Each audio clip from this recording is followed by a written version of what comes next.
So ఇవాళైతే నేను మీతో ఒక విషయాన్ని షేర్ చేసుకోవడానికైతే వచ్చాను. ఇది ఏమాత్రం సీరియస్ కాదు, అలా అని చెప్పి ఏమాత్రం సిల్లీ కూడా కాదు.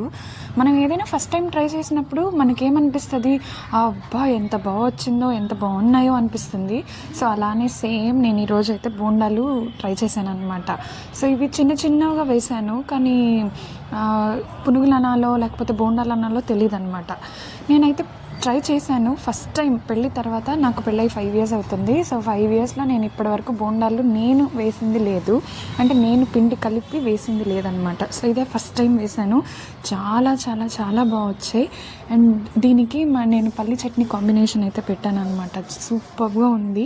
అండ్ ఇలా కూడా బోండాలు వేసుకోవచ్చు, ఇలా కూడా చేయొచ్చు అని ఇప్పుడే నాకు ఐడియా వస్తుందన్నమాట. మొన్న ఈ మధ్య మా ఇంటికి బంధువులు వచ్చినప్పుడు పెట్టడానికి ఏం లేదు, ఏం పెట్టాలబ్బా, ఇమీడియట్గా మనం పెట్టడానికి ఏమున్నాయి అని చెప్పి ఆలోచించాను.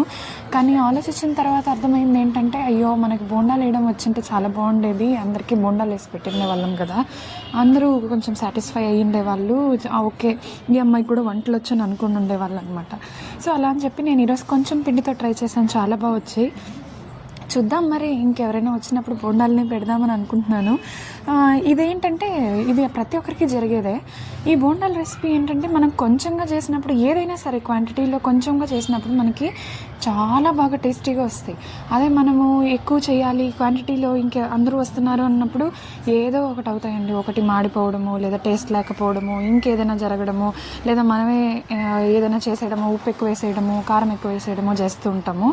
కానీ ఎవరు లేనప్పుడు మనమే చేసుకొని తినాలన్నప్పుడు మాత్రం చాలా టేస్టీగా వస్తాయి అన్నమాట. సో ఈ మీలో ఎంతమందికి ఇలా కూడా జరిగిందో నాకు కామెంట్స్లో చెప్పండి. అలాగే లైక్ చేస్తే కూడా తెలుసుకుంటాను అనమాట, ఇన్ని లైక్స్లో ఓకే ఈ లైక్ చేసిన వాళ్ళకి వస్తున్నాయని. Thank you for watching.